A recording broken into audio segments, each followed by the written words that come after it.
Assalamualaikum warahmatullahi wabarakatuh. Bismillah, walhamdulillah, wassalatu wassalamu ala rasulillah wa ala alihi wa ashabihi wa man walah, wa la hawla wa la quwata illa billah.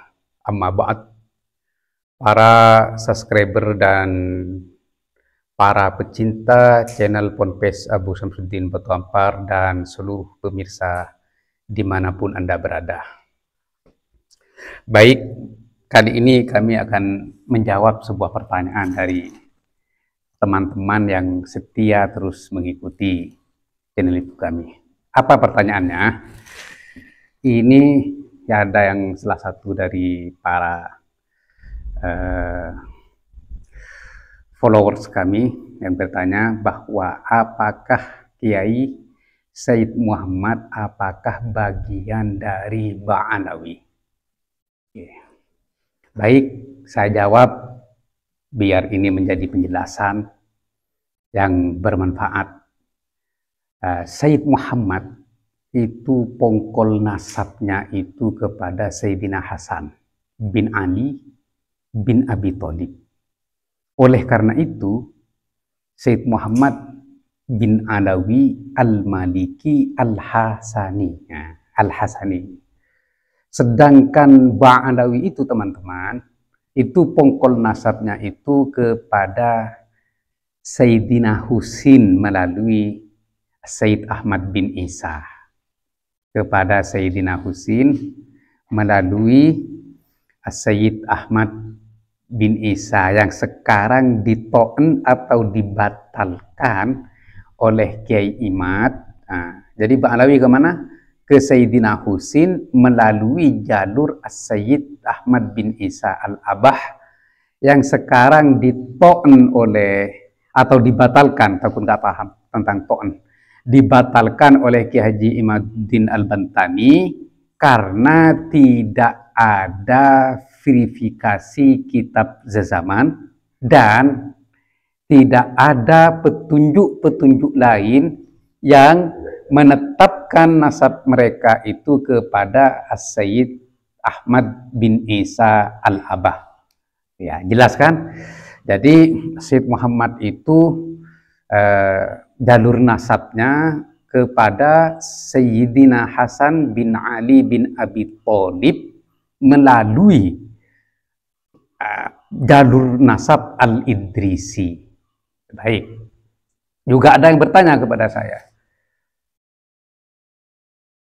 apakah membatalkan nasab Ba'alawi itu tidak menyakiti keluarga Sayyid Muhammad bin Alawi Al-Maliki? Oh tidak. Kenapa?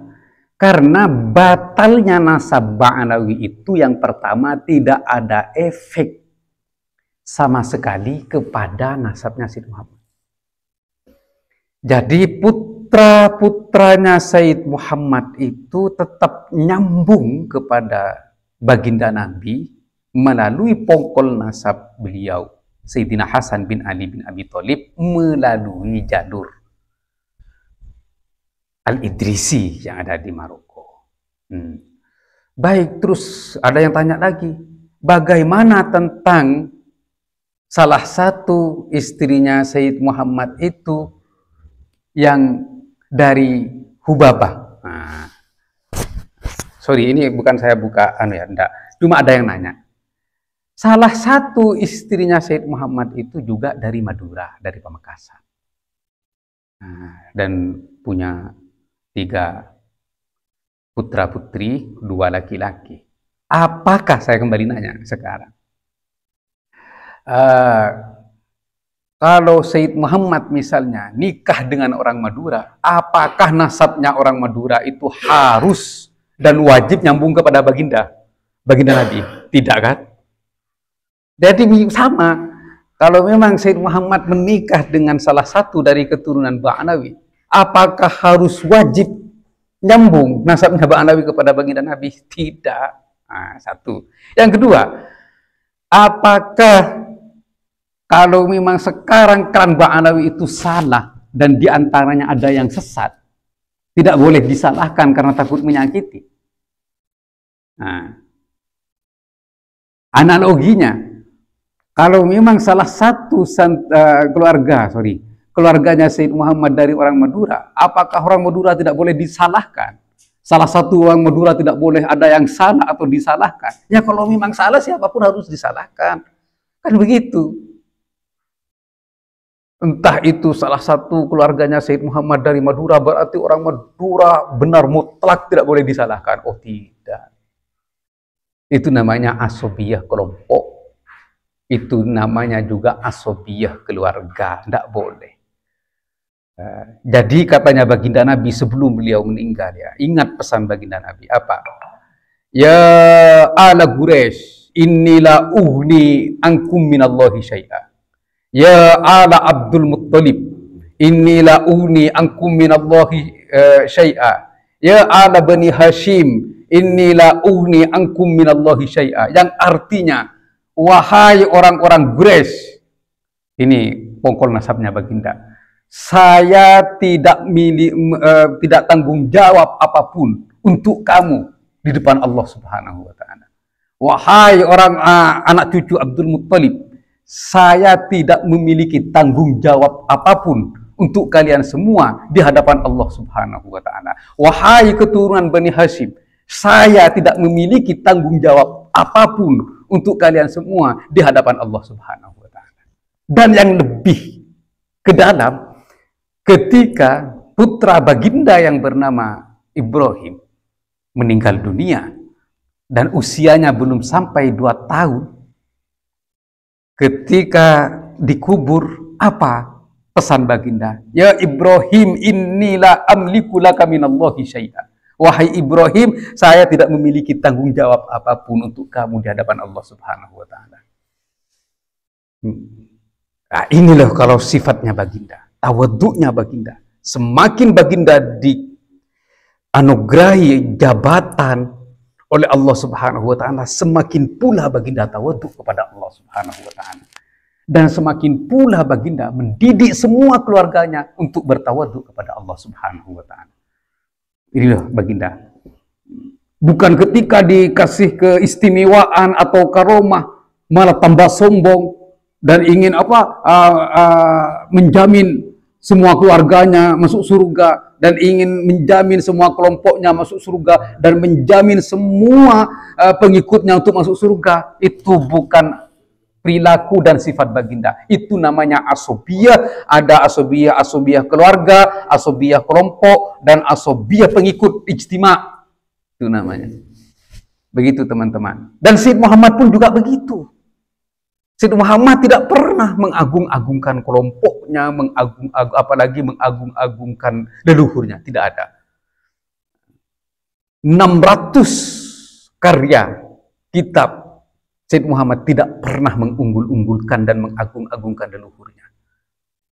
Itu adalah cerminan dari didikan baginda Nabi besar Muhammad sallallahu alaihi wasallam. Beda dengan kalam Ba'anawi yang ada dalam kitab Bughya al-Mustarsyidin, wa amalu salafina ali Ba'anawi hujjah, katanya.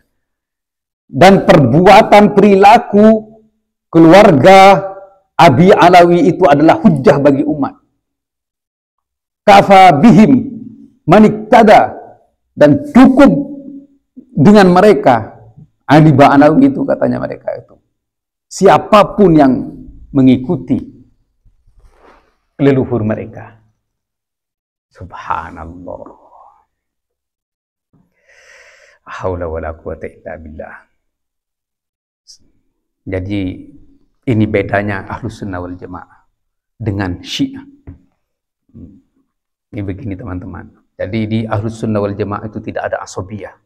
Karena asobiyah itu dihancurkan dan dirobohkan oleh Islam melalui lisan baginda Nabi besar Muhammad sallallahu alaihi wasallam. Setelah ayat ini turun, ya ayyuhalladzina amanu qu anfusakum wa ahlikum naro. Wahai orang-orang yang beriman, jagalah diri kalian semua dan keluarga kalian. Ini sudah dicerminkan juga oleh Khulafa ar-Rasyidin, sahabat kedua yang paling dekat dengan baginda Nabi besar Muhammad sallallahu alaihi wasallam. dan khalifah kedua setelah baginda Nabi besar Muhammad sallallahu alaihi wasallam. Siapa dia? Sayyidina Umar bin Khattab radhiyallahu ta'ala an. Setelah mendengar ayat tersebut, Sayyidina Umar lebih ekstrim lagi untuk mendidik dan menjaga keluarganya. Setiap malam Sayyidina Umar membangunkan keluarganya dan anak-anaknya, ya ayyuhalladzina amanu qu anfusakum wa ahlikum naro. Ini Sayyidina Umar adalah salah satu 10 sahabat yang dijamin surga oleh baginda.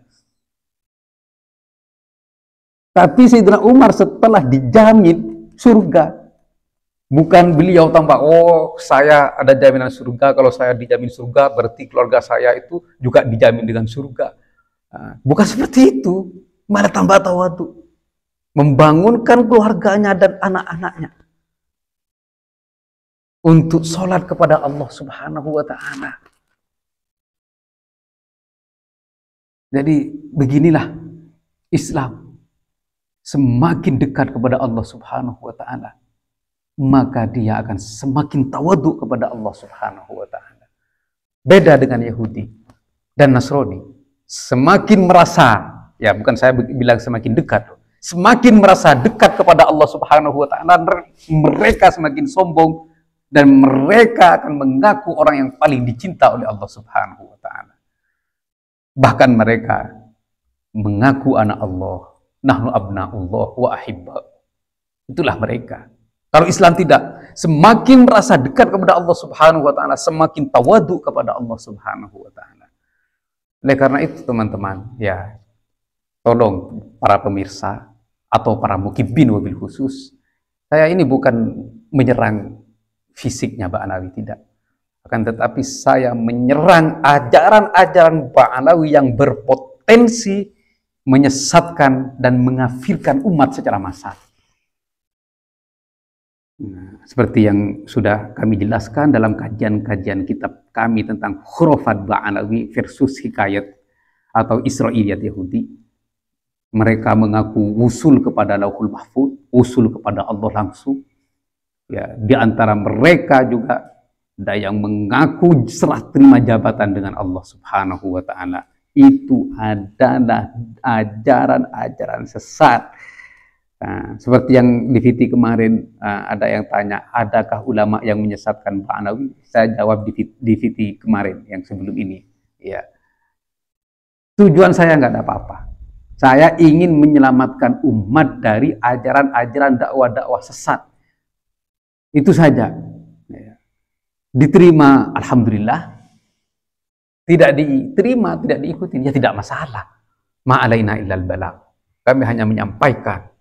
Ya, semoga ini menjadi tambahan keimanan bagi kita kepada Allah Subhanahu wa ta'ala, dan semoga ini menjadi tambahan ilmu pencerahan, dan semoga ini bisa mencerdaskan anak-anak bangsa agar bisa memilah dan memilih mana yang sesat dan mana yang tidak.